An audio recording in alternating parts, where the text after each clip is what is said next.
Assalamualaikum warahmatullahi taala wabarakatuh. Syukur kita pada Allah Subhanahu Wa Taala kerana dapat lagi kita bersama-sama dalam mata pelajaran Pendidikan Islam tahun 6 SK Bandar Tinam. Baiklah, untuk hari ini kita akan belajar dalam bidang Jawi yang bertajuk Indahnya Kesenian Islam. Indahnya Kesenian Islam. Jadi anak-anak boleh merujuk buku teks muka surat 57 hingga 59. Boleh? Okey. Anak-anak boleh buka dulu buku teks. Cari muka surat 57 hingga 59. Dah bersedia? Dah bersedia? Okey. Jadi sebelum kita mulakan pembelajaran kita, kita mulakan dengan membaca doa belajar dulu. Sama-sama kita belajar tanda tangan dan kita belajar doa. Kita baca doa belajar. Bismillahirrahmanirrahim. Allahumma aftah alaina hikmataka wanshur alaina min khazaini rahmatika ya arhamar rahimin. Wahai Tuhan kami, bukalah ke atas kami hikmahmu dan bentangkan ke atas kami kedung rahmatmu. Wahai Tuhan yang Maha Pengasih. Amin ya rabbal alamin. Mudah-mudahan dengan kita membaca doa belajar tadi, maka hati kita, dada kita dibuka, fikiran kita dibuka untuk menerima ilmu dan mudah kita faham apa yang kita belajar dan mudah kita ingat apa yang kita pelajari. Baiklah anak-anak, objektif pembelajaran kita pada pagi ini ialah kita nak anak-anak dapat membaca teks berdasarkan tema dengan betul. Yang kedua, anak-anak juga dapat membina ayat berdasarkan tema dengan betul. Dua objektif kita pada pagi ini. Semoga kedua-dua objektif ini kita dapat mencapainya selepas sesi PDPR ini nanti. Fokus pembelajaran kita pada pagi ini ialah tentang perkataan pinjaman bahasa Arab. Yang lepas kita dah belajar perkataan pinjaman bahasa Inggeris. Masih ingat lagi? Masih ingat lagi? Jadi ini sambungan dia. Kita belajar pula tentang perkataan pinjaman bahasa Arab. Apa tu perkataan pinjaman bahasa Arab? Perkataan pinjaman bahasa Arab ialah perkataan asal dari bahasa Arab. Jadi asal perkataan tu daripada bahasa Arab, namun digunakan dalam bahasa Melayu. Sekarang ini telah diguna pakai dalam bahasa Melayu. Kita gunakan bahasa Arab tu yang asalnya sekarang dah diguna pakai dalam bahasa Melayu. Namun dikekalkan ejaannya. Jadi dari sudut penulisan Jawi, ejaan bagi perkataan pinjaman bahasa Arab ni dikekalkan ejaannya. Contoh ulama, doa, wudu, tu antara contoh perkataan pinjaman bahasa Arab. Okey, anak-anak boleh tengok muka surat 57. Kita tengok tentang indahnya kesenian Islam. Perhatikan dan fikirkan. Jadi, kesenian Islam tu apa yang kita nak belajar? Dari 4 sudut aspek inilah kita akan belajar tentang kesenian Islam. Iaitu dari sudut seni benanya, seni ukir, seni khat dan juga seni muzik. Kesenian Islam tu ada seni. Jadi inilah aspek-aspek kesenian Islam. Namun hari ini minggu ni kita ambil dua sahaja, iaitu daripada sudut seni bena dan juga seni ukir. Sedangkan seni khat maupun seni muzik kita akan belajar pada minggu yang akan datang. Baiklah anak-anak, kita lihat pada muka surat 58 tentang tajuk meneroka seni bena masjid. Meneroka seni bena masjid. Ini termasuk dalam seni bena tadilah. Yang kita nak tahu tentang kesenian Islam, seni bena. Jadi anak-anak mengikut ustaz baca sekali petikan ini. Jadi Ustaz baca, anak-anak ikut. Jadi kita baca sama-sama petikan berikut ini. Dah bersedia anak-anak? Bersedia? Okey, kita mulakan Meneroka seni bina masjid. Tajuk yang pertama, menara. Kita masuk kepada tajuk yang pertama, subtopik yang pertama, menara. Menara masjid mula dibina pada zaman para sahabat dan menjadi tempat muazzin melaungkan azan. Menara masjid dikenali sebagai ma'zanah. Menara ini dibina untuk memastikan laungan azan dapat didengar dari jarak yang jauh dan menjadi mercu tanda sesebuah masjid. Terdapat beberapa reka bentuk umum menara, iaitu segi empat, silinder dan kon mengikut situasi budaya sesebuah masyarakat. Jadi menara masjid ini mula dibina pada zaman para sahabat. Kenapa dibinanya menara ni? Menara masjid ni? Kerana pada zaman dahulu tidak ada pembesar suara. Jadi orang yang muazzin ni, kalau zaman Rasulullah SAW, Bilal bin Rabah, dia akan naik ke atas tempat yang tinggi. Atas bukit kecil, dia akan azan di situ. Jadi pada zaman para sahabat, dia cipta ataupun dia buat menara di sebuah masjid untuk muazzin yang melaungkan azan tadi akan naik ke menara tersebut, tempat tinggi. Kemudian dia akan azan di atas menara tersebut agar laungan azannya itu dapat didengar daripada tempat yang jauh. Tapi sekarang ada tak menara? Ada. Sampai sekarang seni bina masjid masih ada menara, tapi digunakan tak? Kebanyakan sekarang muazzin-muazzin sudah tidak naik ke atas menara untuk azan. Tapi sebaliknya mereka azan di satu bilik kecil kerana sekarang ini sudah ada teknologi pembesar suara.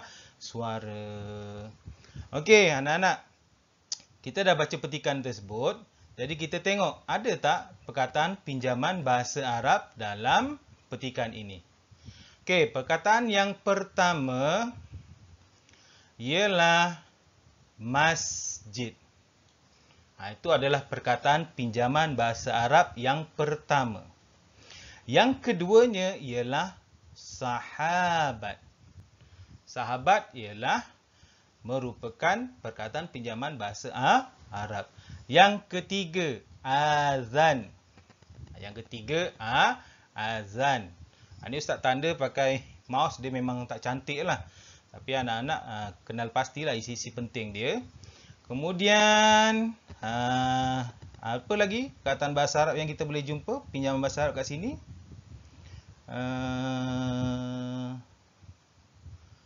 Rasanya, lagi satu. Umum. Umum juga adalah perkataan pinjaman bahasa Arab. Okey, baiklah. Kita dah belajar, kita dah tahu tajuk apa? Perkataan pinjaman bahasa Arab tadi. Sekarang kita tengok. Ustaz nak bagi contoh. Terdapat beberapa reka bentuk. Ustaz tukar dulu. Terdapat beberapa reka bentuk umum menara, iaitu segi empat, silinder dan kon mengikut situasi budaya sesebuah masyarakat. Okey, yang kita selalu jumpa macam mana? Kebanyakan kita selalu jumpa yang pattern silinder dan kon. Okey, Ustaz nak bagi contoh. Jadi kita tengok selepas ini contoh bagi menara-menara yang ada bentuknya. Okey, baiklah anak-anak, ini antara contoh beberapa bentuk menara yang ada di seluruh dunia lah. Ini Masjid Shah Alam. Bentuk selalunya di Malaysia kita memang kebanyakannya macam ginilah menara dia. Menara kita ni lebih kurang kepada silinder ataupun berbentuk kon. Ini masjid di Turki. Masjid di Turki bentuknya pun lebih kurang. Dia lebih kurang berbentuk kon di atasnya tajam. Di negara-negara Arab, kebanyakan menaranya berbentuk petak ataupun segi empat. Ini ada juga sebuah negara mereka menggunakan bentuk yang silinder ataupun bulat macam ini. Ini antara bentuk. Banyak lagi. Anak-anak boleh tengok sendiri pelbagai contoh menara, seni bina menara dalam kesenian Islam. Boleh tengok contoh di Google. Search lah menara masjid. Akan jumpa pelbagai bentuk menara masjid. Kalau menara masjid di China, dia punya masjid tidak seperti berbentuk macam masjid kita. Jadi dia punya menara juga seperti ada unsur-unsur Cina sikit lah. Ada bentuk pagoda macam pagoda gitu. Boleh tengok. Jadi kita tahu macam mana seni bina sesuatu menara tu ataupun masjid tu, dia terkesan mengikut kaedah kawasan ataupun persekitaran masjid yang dibina itu, masyarakat yang ada duduk di situ. Seterusnya kita masuk tentang kubah. Okey, kita baca lagi sekali petikan yang ada. Kubah. Kubah merupakan atap atau bumbung yang melengkung dan menyerupai separuh bulatan.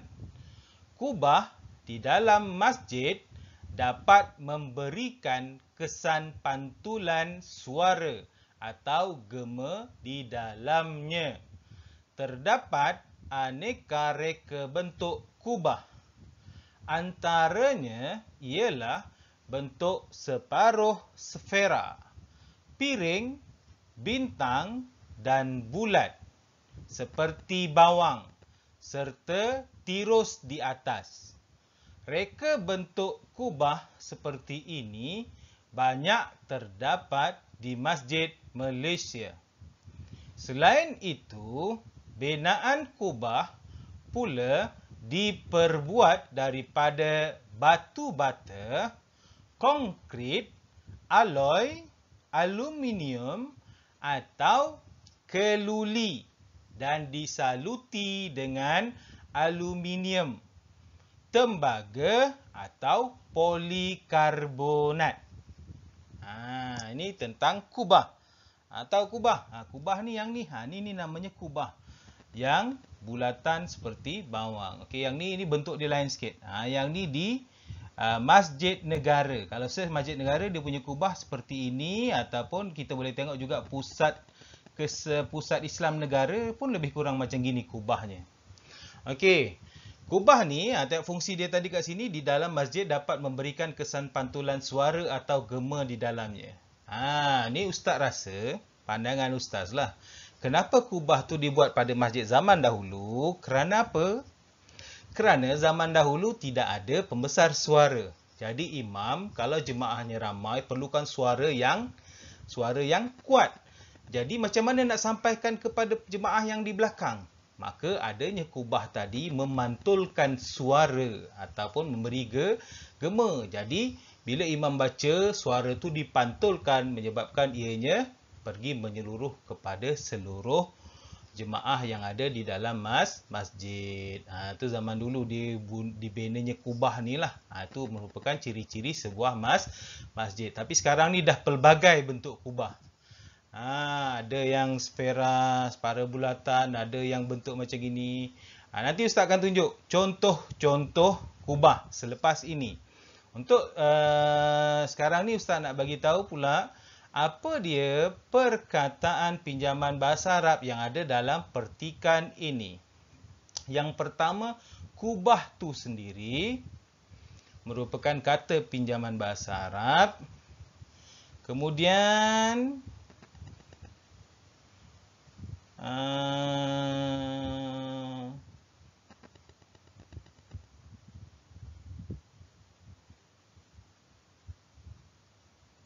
dah, itu saja perkataan yang pinjaman bahasa Arab. Yang keduanya masjid. Masjid tadi kita dah sebut. Tapi ustaz tandakan jugalah yang kat sini ada kubah dan masjid dalam petikan ini. Jadi kubah merupakan perkataan pinjaman bahasa Arab. Sebab tu ejaan dia gunakan ta marbuta. Dia tak guna ha. Kalau kamu eja kubah guna ha, salah. Kena guna kubah. Ada ta marbuta. Kita kena kekalkan ejaan daripada bahasa Arab. Boleh faham Okey. Okey. Kat sini Ustaz nak tunjuk. Ni contoh-contoh kubah di seluruh dunia. Ni contoh kubah di Turki macam tadi. Dia separa saja, dia tak terlalu bulat naik. Kemudian ni di Malaysia. Ni ada unsur-unsur. Kalau di Melaka, kebanyakan dia punya kubah berbentuk macam gini. Kalau di Melaka. Kalau di Melaka, dia punya bentuk lebih kurang macam inilah. Kubah-kubah di Melaka. Tengok menara dia pun berbentuk petak segi empat. Ini adalah Masjid Cina di Melaka. Ini Masjid Cina di Melaka. Tengok dia tak ada kubah. Dia bangunan dia bentuk biasa je. Dia tak ada kubah. Dia ada menara saja yang berbentuk silinder. Kemudian ini juga salah sebuah masjid di Malaysia. Tengok bentuk kubahnya berbeza. Jadi bentuk kubah ni dia mengikut kepada situasi keadaan setempat. Seperti juga menara tadi. Kalau masyarakat kat situ contoh berbangsa Cina, jadi dia buat masjid yang berbentuk Cina. Kalau masjid dan sebagainya lah. Dia ikut pada kawasan dan masyarakat setempat. Okey, seterusnya kita masuk kepada mihrab. Okey, kita baca mihrab. Mihrab merupakan satu bahagian masjid yang mengunjur ke arah kiblat. Kiblat. Kiblat. Kalau kita sebut, orang Melayu sebut kiblat. Lebih kurang saja. Kiblat, kiblah sama. Kalau kita berhenti, ta marbuta jadi kiblah. Kalau kita terus, jadi kiblat. Kini, ia dibina dalam pelbagai saiz dan dihiasi dekorasi yang menarik. Ni bentuk contoh mihrab. Ini mihrab besar. Tapi tak semua masjid sekarang ni ada mihrab.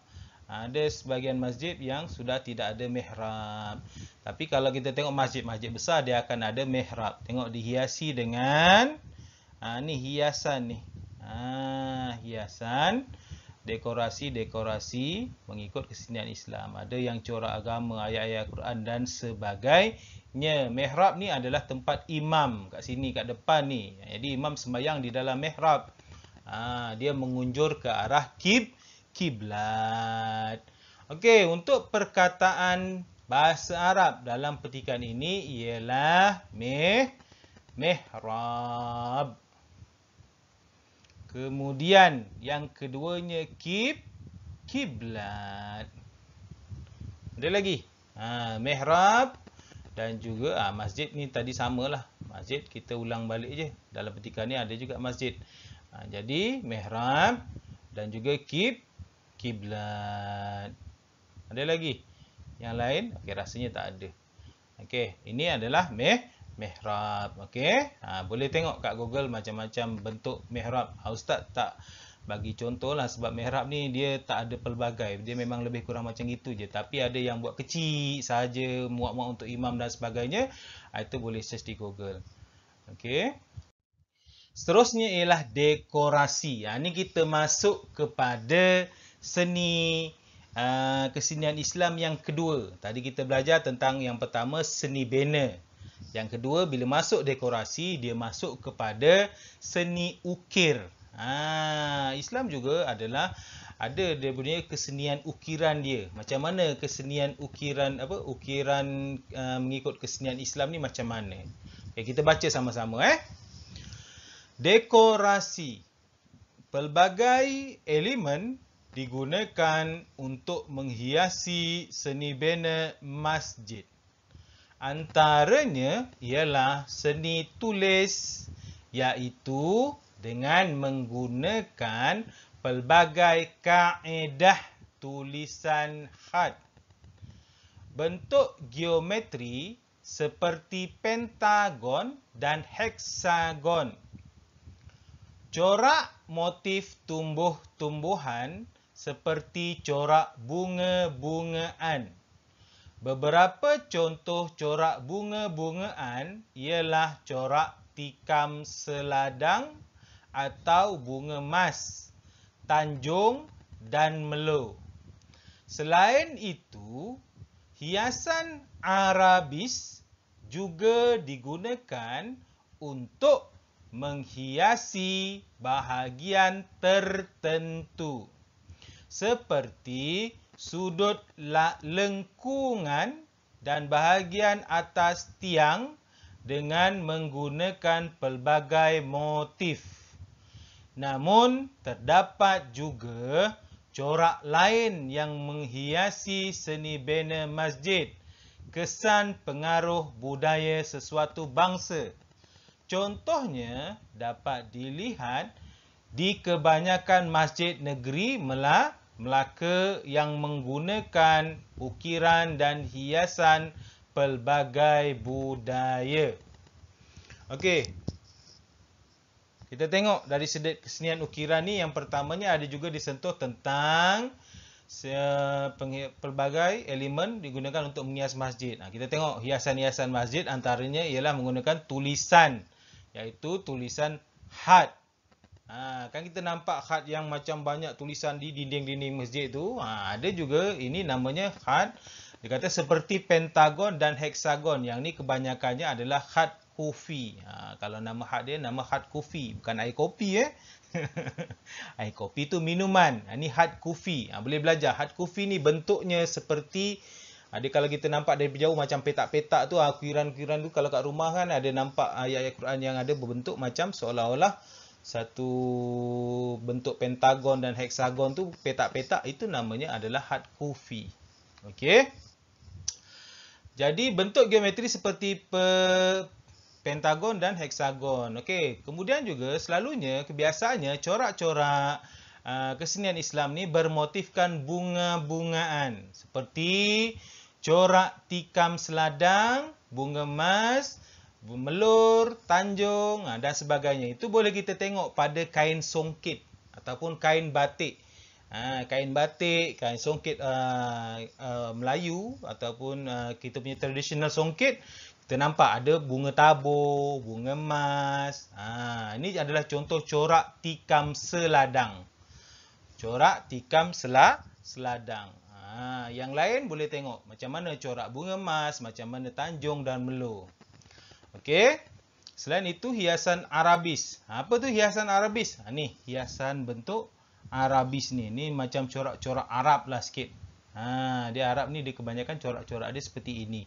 Sebab tu dinamakan corak hiasan Arabis. Okey, selain daripada tu, satu-satu ukiran satu masjid, hiasan masjid juga kadang-kadang terkesan ataupun dipengaruhi dengan keadaan bangsa ataupun budaya sekeliling. Macam tadilah, masjid Cina, dia punya ukiran bentuknya seperti Cina. Kalau orang-orang Minangkabau, dia punya masjid dia seperti yang ada bumbung tinggi tu. Tu budaya Minangkabau dan sebagainya. Kadang-kadang budaya setempat ni memberi kesan kepada keadaan masjid yang dibina, kesenian masjid tu, ukiran masjid dan sebagainya. Boleh faham ya anak-anak? Okey. Seterusnya kita baca, kita cari perkataan pinjaman bahasa Arab dalam petikan ini. Kita cari sama-sama. Okey. Ni elemen ni adalah pelbagai elemen. Elemen dekorasi ni adalah perkataan pinjaman bahasa Inggeris. Okey, kita tengok masjid. Ada lagi masjid kat sini. Yang digunakan pelbagai kaedah. Ni perkataan pinjaman bahasa Arab. Kaedah. Kaedah adalah perkataan pinjaman bahasa Arab. Kemudian khat. Khat juga adalah perkataan pinjaman bahasa Arab. Bentuk geometri. Geometri bahasa Inggeris. Seperti pentagon dan heksagon ni pinjaman bahasa Inggeris. Corak motif tumbuh-tumbuhan dan corak bunga-bungaan. Beberapa contoh corak bunga-bungaan ialah corak tikam seladang atau bunga emas. Selain itu, hiasan Arabis. Ini bukan perkataan pinjaman Arab. Ini nama contoh corak Arabis. Dia bukan pinjaman bahasa Arab. Untuk menghiasi bahagian tertentu seperti sudut lengkungan dan bahagian atas tiang dan menggunakan pelbagai motif. Tak ada. Terdapat juga corak lain yang menghiasi seni bina. Sekali lagi perkataan masjid di sini. Kesan pengaruh budaya sesuatu bangsa. Contohnya dapat dilihat di kebanyakan masjid. Ulang lagi masjid. di negeri Melaka yang menggunakan ukiran dan hiasan pelbagai budaya. Kenapa dia bagi contoh di Melaka ni? Kerana Melaka ni ada juga kesenian dia ataupun masjidnya terkesan dengan budaya Belanda yang datang menjajah. Jadi masjidnya kalau kita tengok ada bentuk-bentuk dia bulat sikit. Boleh tengok di Google lah macam mana contoh masjid-masjid, binaan masjid-masjid di Melaka. Okey, boleh faham Jadi kita dah baca petikan. Ustaz rasa anak-anak dapat baca petikan dengan betul kerana Ustaz anak-anak baca mengikut bacaan Ustaz. Jadi kita baca sama-sama tadi tak ada masalah dari sudut bacaan. Okey, yang keduanya Ustaz harap anak-anak juga ni latihan untuk membina ayat. Tugasan hari ini. Tugasan hari ini, yang pertama, Ustaz nak anak-anak susun perkataan menjadi ayat yang betul. Ini Ustaz sertakan lembaran kerja. Nanti Ustaz bagi lembaran kerja dekat bawah. Lepas habis video ni, bawah tu ada lembaran kerja. Jadi anak-anak buat. Sama ada kalau ada printer, print soal lembaran kerja ni. Kalau tak ada printer, salin dalam buku ulum dan juga jawi. Susun perkataan tu menjadi ayat yang betul dan sempurna. Itu yang pertama. Kemudian yang keduanya juga ada dua lembaran kerja. Yang kedua lembaran kerjanya Ustaz nak anak-anak bina ayat berdasarkan perkataan yang diberikan. Ustaz ada bagi 7 perkataan. Jadi Ustaz nak anak-anak semua membina ayat daripada perkataan-perkataan yang diberikan. InsyaAllah perkataan-perkataannya tidak susah. Jadi anak-anak boleh buat bina ayat yang sempurna. Tak payah pilih ayat yang susah-susah lah. Pilih ayat yang senang dan juga yang penting ayat tu lengkap. Maknanya sempurna lah, jangan ayat yang tergantung. Okey. Buat di dalam buku ulum dan jawi, kemudian ambil gambar. Setelah selesai, hantarkan kepada ustaz ataupun ustazah yang mengajar kelas anak-anak sekalian. Okey. Jadi ustaz nak anak-anak hantarlah pada ustaz-ustazah yang mengajar kelas anak-anak sekalian. Okey, sekiranya ada masalah ataupun tak faham dan sebagainya, boleh juga bertanya kepada guru-guru agama yang mengajar anak-anak sekalian. Okey, boleh faham hari ini kita belajar. Ustaz ulang lagi sekali. Kita belajar tentang kesenian dalam Islam. Kita ambil 2 saja daripada 4. Yang pertama kita ada seni bina, seni ukir, seni muzik, seni khat. Tapi hari ini kita belajar seni bina dan seni ukir saja. Seni khat dan juga seni khat dan juga seni muzik ni kita akan belajar pada masa akan datang. Okey, 2 ni saja. Kita dah baca petikan, Ustaz dah terangkan apa dia perkataan pinjaman bahasa Arab yang ada dalam petikan tersebut.